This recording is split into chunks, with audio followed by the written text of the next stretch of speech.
Hello everyone, welcome to electrical department. ये video आपके mock test और फाइनल एग्जाम के लिए बहुत ही इंपॉर्टेंट वीडियो है, इसलिए वीडियो को पूरा अंत तक देखिए। आप लोगों के कमेंट से कुछ हमने डाउट कलेक्ट किया है, तो उन डाउट को यहाँ पर क्लियर करेंगे।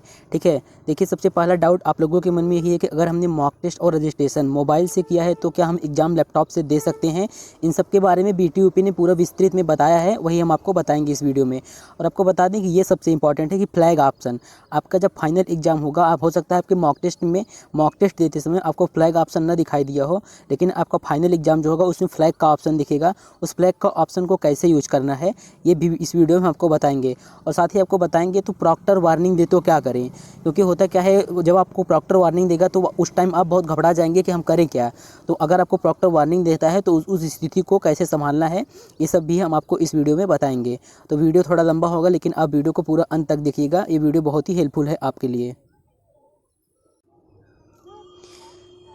सबसे पहले हम आपका ये डाउट क्लियर कर देते हैं कि अगर आपने मॉक टेस्ट और रजिस्ट्रेशन मोबाइल से दिया है तो क्या एग्ज़ाम लैपटॉप से दे सकते हैं।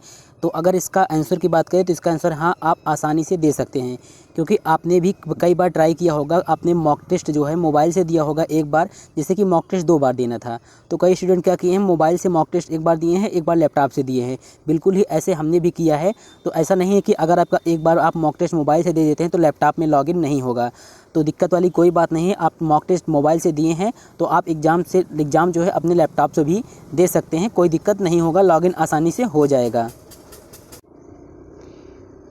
एक जानकारी आप लोगों को और दे दें कि जो प्रॉक्टर्स की ड्यूटी है, सभी प्रॉक्टर्स की ड्यूटी लगा दी गई है, इसलिए जो फाइनल ईयर वालों का एग्ज़ाम है वो कल से होना लगभग तय है। मतलब पूरी तरह से कल से एग्ज़ाम होगा, अब एग्ज़ाम का डेट नहीं टल सकता है। और आप देखिए कि सभी गवर्नमेंट कॉलेज के टीचर्स की ड्यूटी लगाई गई है। कल सारे टीचर्स की ट्रेनिंग हो गई है और ड्यूटी भी मिल गई है कि कितने बजे से एग्ज़ाम कराना है। ठीक है, और आपको बता दें, आप लोगों को पता ही होगा कि एक दिन में 4 स्लॉट में एग्ज़ाम होगा। जैसे कि इलेक्ट्रिकल ब्रांच का है तो एक स्लॉट में उन लोगों का हो जाएगा, एक स्लॉट में अलग अलग ब्रांच का हो जाएगा, फिर अगले स्लॉट में अलग ब्रांच का हो जाएगा। तो आपने जो 4 स्लॉट का टाइम है वो आपने देख ही लिया होगा। तो जिस स्लॉट में मतलब कि आपके जो यूराइस पोर्टल पर जो आपका एग्ज़ाम का डेट दिख रहा है और टाइम दिख रहा है, ठीक उसी टाइम और डेट पर आपका एग्ज़ाम स्टार्ट होगा। अब अगला आपको डाउट क्लियर कर देते हैं कि जैसे जब आपको प्रॉक्टर वार्निंग देगा तो आपको क्या करना चाहिए। जैसे यहाँ पर देखे होंगे, आप जब लैपटॉप में एग्ज़ाम दे रहे होंगे तो यहाँ पर देखे होंगे कि एक यहाँ पर चैट विंडो खुल के आता था और वहीं पर क्या करता है, प्रॉक्टर आपको वार्निंग देता है।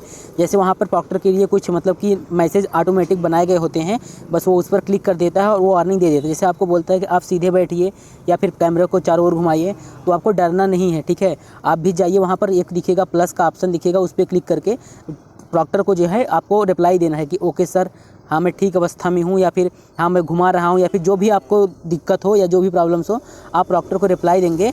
तो क्या करेगा, प्रॉक्टर आपको थोड़ी देर देखेगा, इसके बाद क्या करेगा, आपका मतलब लाइव आपको देखना बंद कर देगा, किसी और स्टूडेंट को देखेगा। लेकिन अगर आप प्रॉक्टर को रिप्लाई नहीं देते हैं, आप प्रॉक्टर के मैसेज को इग्नोर करते हैं, तो प्रॉक्टर क्या करेगा, आपके एग्ज़ाम को 10 या 15 मिनट के लिए स्टॉप कर सकता है। क्योंकि वहाँ पर प्रॉक्टर के जो विंडो होता है उसमें एक ऑप्शन होता है जिससे प्रॉक्टर क्या करेगा, आपके एग्ज़ाम को रोक सकता है। तो जब भी आपको प्रॉक्टर वार्निंग दे तो आपको घबराना नहीं है, आपको क्या करना है कि उसको रिप्लाई देना है, जैसा भी वो कहे वैसा ही आपको करना है। Philo Tutor app. It is India most convenient app for tutor. You can earn up to 20,000 per month, spending only 4 hours per day, and connects classes 8 to 12 every hour. One of the most unique feature of Philo, you can follow your own schedule, teach student has free from anywhere anytime. You can teach just topics you love. If you are a good at just 1 or 2 topics, you can join Philo and earn as much as you want. You want to help student with connects doubts, sometimes exam preparation or homework help. Best platform to get chance to meet and with student ban India. And you can simply register with mobile number and get OTP one verified with PAN upload and simply work with Philo. Pay out easily monthly payment and alternative, जितना पढ़ाओगे उतना कमाओगे।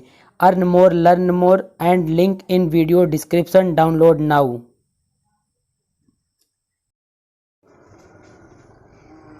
अब आपका अगला doubt clear कर देते हैं कि जैसे बहुत से स्टूडेंट पूछ रहे थे कि हमने मतलब कि जो आईडी और पासवर्ड और लिंक जो है वो हमारे ईमेल पर आया है और मोबाइल नंबर के मैसेज पर आया है, तो हम लैपटॉप में कैसे लॉगिन करें।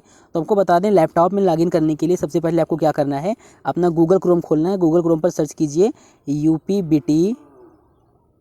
UPBT एग्ज़ाम.in, ऐसा सर्च कीजिए। वहाँ पर आएगा एक ऑप्शन आर यू रोबोट, और रोबोट वाले ऑप्शन पर क्लिक करके आप सबमिट वाले ऑप्शन पर क्लिक कर देंगे तो आप क्या पहुँच जाएंगे, आप ऑनलाइन एग्जाम वाले विंडो पर पहुँच जाएंगे। वहाँ से आपको आईडी और पासवर्ड डालना है और एग्ज़ाम देना है। अब ज़रूरी नहीं है कि आपको एग्ज़ाम देने के लिए यूराइज पोर्टल पर लॉगिन करना पड़े, ऐसी कोई दिक्कत नहीं है। यूराइज पोर्टल पर आप मत जाइए, वहाँ पर टाइम भी लगेगा और यूराइज पोर्टल कभी कभी सर्वर डाउन भी रहता है। तो सीधे आपको सर्च करना है UPBT एग्ज़ाम.in, वहाँ पर सर्च करके RUA रोबोट का ऑप्शन आएगा, उस पर क्लिक करके और सबमिट वाले ऑप्शन पर क्लिक करके लॉगिन आईडी और पासवर्ड डाल के आप आसानी से एग्ज़ाम दे सकते हैं। इस वीडियो का सबसे मेन टॉपिक यही है कि फ्लैग ऑप्शन क्या है और फ्लैग ऑप्शन का उपयोग कैसे करें। तो चलिए, सबसे पहले हम आपको, जब आप एग्ज़ाम दे रहे होते हैं तो वहाँ पर फ्लैग ऑप्शन दिखता कहाँ है और होता कैसे है, ये आपको बता देते हैं। और फ्लैग ऑप्शन का यूज कैसे करना है, क्योंकि फ्लैग ऑप्शन बहुत ही अच्छा ऑप्शन है, आप इसको यूज कर सकते हैं। ठीक है, तो सबसे पहले आपको दिखा देते हैं कि फ्लैग ऑप्शन होता कहाँ है।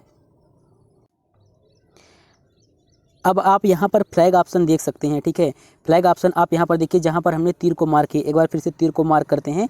यहाँ पर देखिए आप फ्लैग ऑप्शन, ये देखिए, ये है फ्लैग ऑप्शन। ठीक है, देखिए इसको आपको समझा देते हैं कि फ्लैग ऑप्शन होता क्या है। जैसे मान लीजिए, जब आप पहला ऑप्शन, मतलब कि एक पहला क्वेश्चन आपके सामने यहाँ पर दिख रहा है, जब आप पहले ऑप्शन को मतलब क्लिक कर देते हैं तो यहाँ पर हरा दिख जाएगा।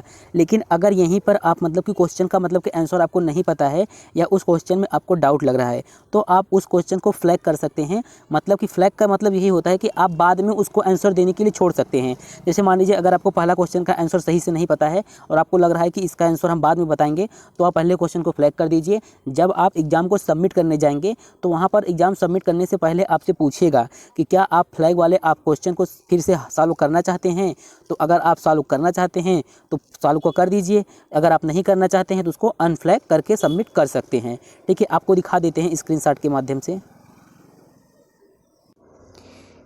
अब देखिए, इस मतलब कि जो आपको दिख रहा है उसको ध्यान से देखिए। यहाँ पर देखिए आपको दूसरा क्वेश्चन दिख रहा है, और दूसरा क्वेश्चन में मान लीजिए एक स्टूडेंट है, उसको नहीं पता है कि इसमें कौन सा ऑप्शन सही है।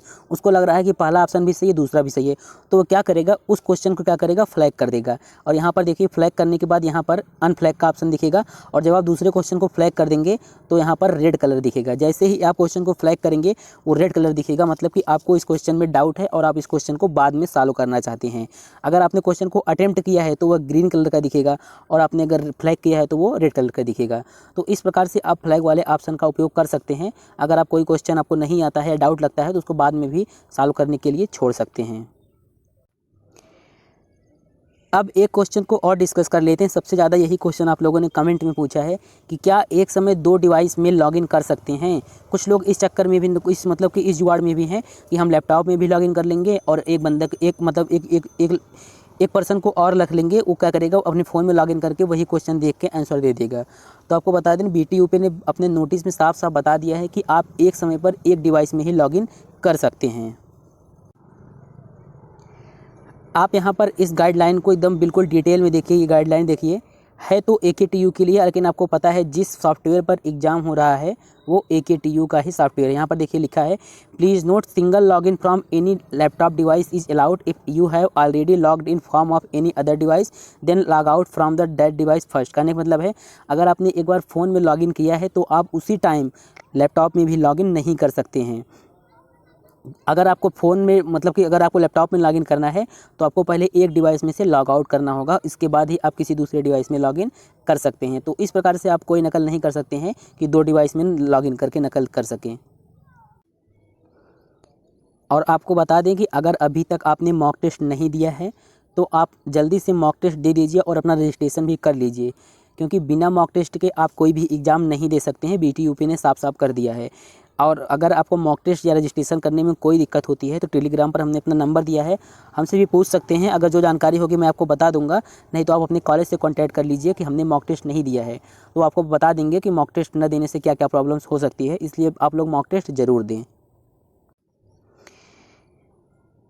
साथ ही हमने आपको टेलीग्राम पर BTUP का हेल्पलाइन नंबर और हेल्पलाइन मेल ID भी बता दिया था क्या है। अगर आप परीक्षा के दौरान किसी भी तकनीकी समस्या का सामना कर रहे हैं तो BTUP के हेल्पलाइन नंबर पर आप कॉन्टैक्ट कर सकते हैं।